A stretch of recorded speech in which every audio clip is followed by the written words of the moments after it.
Ug tungod kay Women's Month man karon, ang akong gustong i-share is about ni Lydia. So kani si Lydia, isa kani sa mga babayi sa Bible, like si Eva, si Ruth, si Miriam, isa pang mga bayi na diha. Kani si Lydia, isa ni siya sa akong napili kay the last time mura ba ko nakulangan ba kay mura nakuan bitaw kanang gusto na ko ibalik-balik o impart sa tuwa mga kababayan nga nice siya na pagkakuan. So, gamay lang sa Maria about kang Lydia, no? Si Lydia is a wealthy businesswoman na maligya siya o mga panapton sa itong nadungong kaganina ng mga mahalon. Isa siya sa mga iladong tao sa ilang lugar tungod kay dili lang o basta-basta bitaw si Lydia nga na maligya ng mga panapton. Aside ana, sa atong nadungog, si Lydia, usa-usab siya kay worshiper sa Ginoo. A woman of imperfect faith, pero siya ang kauna-unahang babae nga nag-convert Christianity sa Philippines. Nga karon ang kuan na is Europe. She actively supported Paul's ministry by opening them a home. So, she is very generous. Sa atong kuan, she is very generous and hospitable sa iyang kuan. Sa iyang kumusta siya, dili siya hapog. So, sa kuan, no, there are several things about Lydia na ngay natong pasabtan kay migsad nato ka may balan aron ma-imply nato na atong kababayenan, dili lang kay sa kababayenan but also sa mga kalalakihan sad.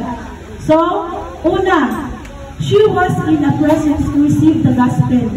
So, ato magod nga time, no? Si Pablo, akong ibalik ang katong sukuan sa galibog magugo sa Lydia. So, akong gikuan siya. Una na, si Pablo o si Silas, sila ang mga kuan sa Ginoo nag-share sa good news sa mga tao. Samtang naglakad silang kuan dito si Silas o si Pablo, dito sa lugar na Troas. Ako lang balik ang katong sa nabasa na itong passage.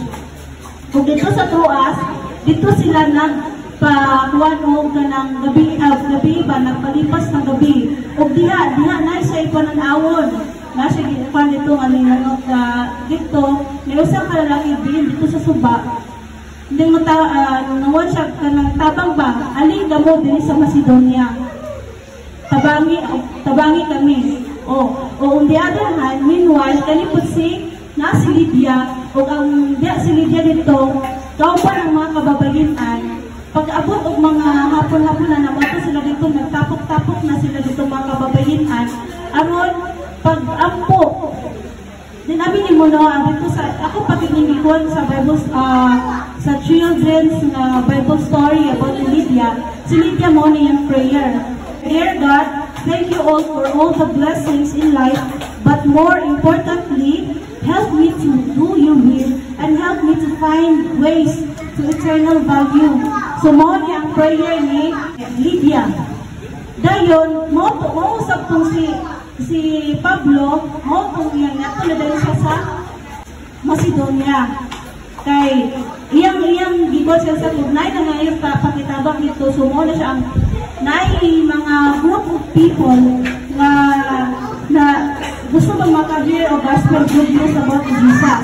So, mga ni si Lydia. Si Lydia, she was already a person open the Word of God, a worshiper of God, and when Paul came and spoke about Jesus, she eagerly listened to his message.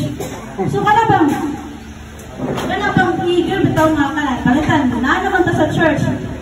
Example, kita tanan diri si Lydia. Empty pa ni sulod. Not all people magudno makiani sa church nga kanang full kuan na gyud siya ba. So, kita si Lydia diri tanan. O kani humitanan na ta og word, mo ni batasan ni Lydia.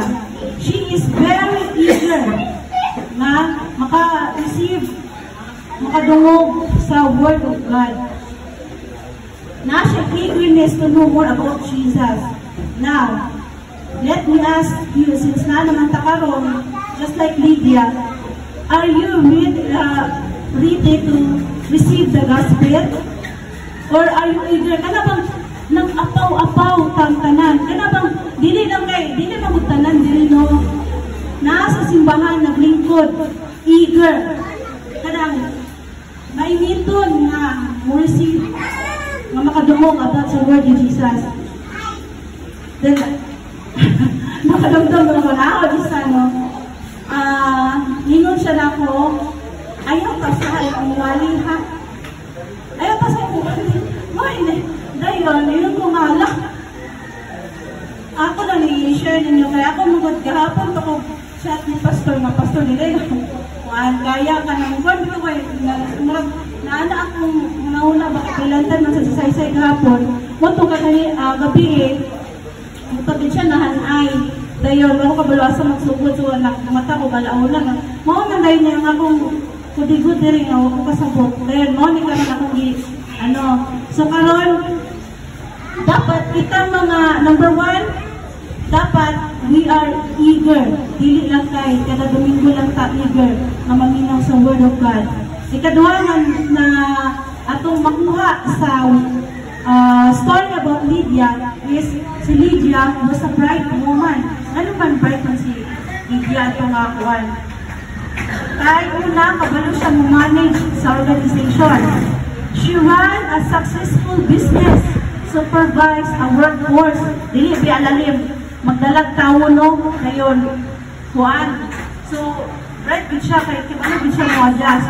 She established her business in foreign countries, or even sa entire na kuwan sa Asia. Maayo usab siya, mutabang pag-organize sa church. So, dili lang siya kay bayi. Kabalo usab siya mo organize sa church aron mo successful ang maong church. Okay, para makuha nila ang ilang tumong or their common goal. So, applicable po nila ito siya sa kuwano kay there is a church natay usa nga common goal. So, babagi kung dili po nato makakuha ng eagerness nato, dili man sa nato na murag reflection ba sa atong kuan. So ikatulo, Lydia was a courageous woman. Nanong courageous woman si Lydia? So kita mga babae dapat po daw, dili po dapat, pero need ta maging courageous woman just like Lydia. Ano man? Wala siya'y kahadlok ni Biya sa Thyatira. Mao na iyang hometown ang Thyatira. Miadto siya sa Pilipay, aron the other country or even the other continents, makipag-transact lang o business. Kana bang, kuwan ba, kanang lakaw lang siya nga walay pagduha-duha, walay kahadlok. Full, kuwan siya, courageous woman. And set out on her own and make a successful company. Wala usab siya'y kahadlok na ipastay silang Paul o Silas para itudlo ang good news about Jesus. So diba, nadungog nato nga sa diha nga si Paul o si Silas or after na baptize ni Lydia, ningon din siya dito, kung bituo mo nga, magtutuo mo sa Ginoo, at tuta sa balay, mura na ang term ni Lydia. So, kapalo po tato nga tayo nga kuwan, kana ang once mag-share ta sa gospel, kato magod si Silas at si Paul, gidakot man siya, sa dayon di priso. So, si Lydia, wala siya kahadlok na i-continue, diba? Dapat ilahanan lang kung ubanay pa na, dili ko kay basi maapil ko ni Silas o ni Pablo nga priso. So, ang ibuhat ni Lydia, continue ang iyang kung saan nasugdan sa maong pag-share sa good news about Jesus.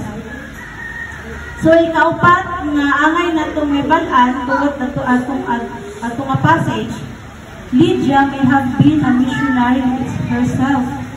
So, it is possible nga kani si Lydia may balik dito sa Thyatira. Diba, na naman siya sa Pilipay. Ibalik siya sa Thyatira. Ug dito siya nagsugod o nag-build siya of church. In the book of Revelation, ang Thyatira is one of the 7 churches that is addressed as the center of Christianity. So, ang hometown, wala man giingon sa Bible, pero siguro siya ang nasa likod ani nga pag kuano kay iya man ang hometown. Wala man di dito sa book ay sa kuan kung si Lydia, pero naay kasiguraduhan or possible na si Lydia nagpaluyuan na nga kuan si Lydia herself nag-mission na nga lugar yung hometown. O balikon nako sa tanan nga mga kababayan diri, even sa mga kalalakihan, we can be like Lydia. Let's start sa atong pamuyo. Ato ni sugdan sa atong pamuyo. Ang tanan magsugod man sa sulod sa balay, pamilya. Kung dunay kay kabalo man ta kung dunay duha or tulo nga nagkatigong naara si Jesus sa atuang kaliran. So si Jesus tangan wala na. We can be forever grateful for the successful businessmen and women like Lydia who have supported the church over the centuries. Because just like Lydia had a home large enough to accommodate not only Paul and his companions, but the gathering of the new churches established in Philippi that probably gave her own resources aron ma-support ang ministry financially that sometimes need large contributions to survive and grow. Amen.